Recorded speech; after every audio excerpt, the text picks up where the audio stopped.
Pinalagyan ko na rin naman siya ng tubig. May paganto-ganto. Marunong na ako magbasa. Guys. Pero okay 5 lang. pesos Pagkanta sana. boses ko. Ayan lang, bye-bye.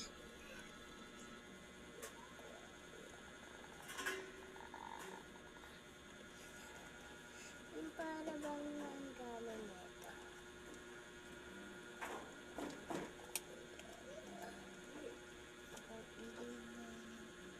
Yay! Ayan guys, marami po siyang laman. Pasensyahan nyo na po ang aking umuusog na lalagyan. Bawal ko po kasi ilagay dito sa sahig. Sorry. Tingnan nyo guys kung kaano kaganda siya.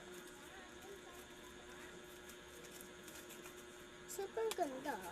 Pero maganda naman siya yung pagka-slime niya. Alalik na.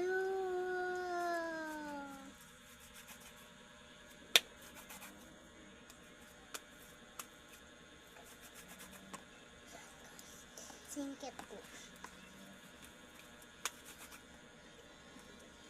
Hindi na po siya madikit. Pero gagawin ko pa yung slime ko kanina. Lalagyan ko na rin naman siyang water.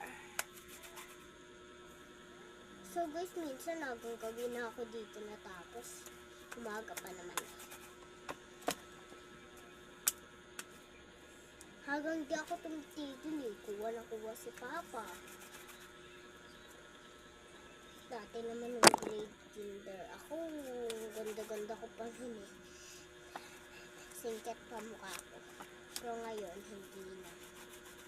Wala nang magpapakita ng mukha sa mga nagbabaga ako ng slime. Sabi, araw-araw mo lang yung pinipigil ng slime na yan, slime na yan. Importante ba yan? Ha? Importante na ba yan? Ha?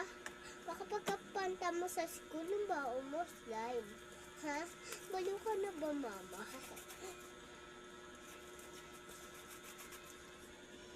Hindi. Hindi siya